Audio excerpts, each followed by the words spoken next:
Visite en Guyane de membres du gouvernement s'est poursuivie dans l'Ouest ce matin. Cédric O, secrétaire d'État chargé du numérique, et la porte-parole du gouvernement, Sibeth Ndiaye, étaient notamment à Apatou. Sur place, les parlementaires Lénaïque Adam et Georges Patient et bien sûr le maire les ont reçus. La délégation a été aussi interpellée par des manifestants sur les récentes radiations de certaines des listes électorales. Maëva Myriam Poney, vous êtes à Apatou. Ont-ils été entendus ?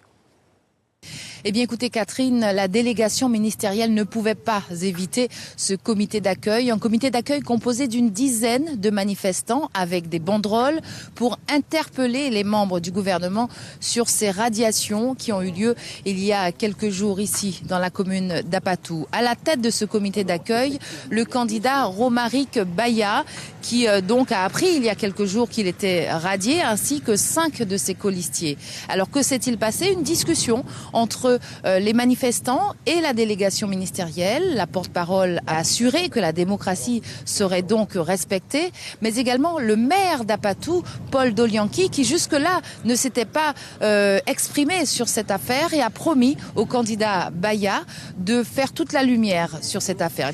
La visite s'est ensuite poursuivie normalement avec une rencontre avec les membres du Centre technique de culture scientifique, le fameux projet La Canopée des sciences, avec une démonstration de ces jeunes qui, depuis plusieurs mois, font des images via des drones pour un grand projet scientifique. Le délégué du numérique, Cédric O, a donc salué ce projet.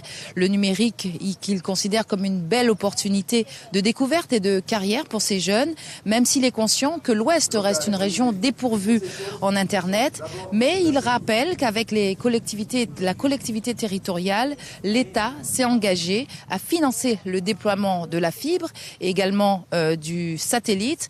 40 millions sont mis sur la table en 2020, 25 pour le littoral pour la fibre et 15 pour les accès satellitaires dans les zones qui ne pourraient pas être équipées. Suivez l'info sur Guyana Première, télé, radio et Internet.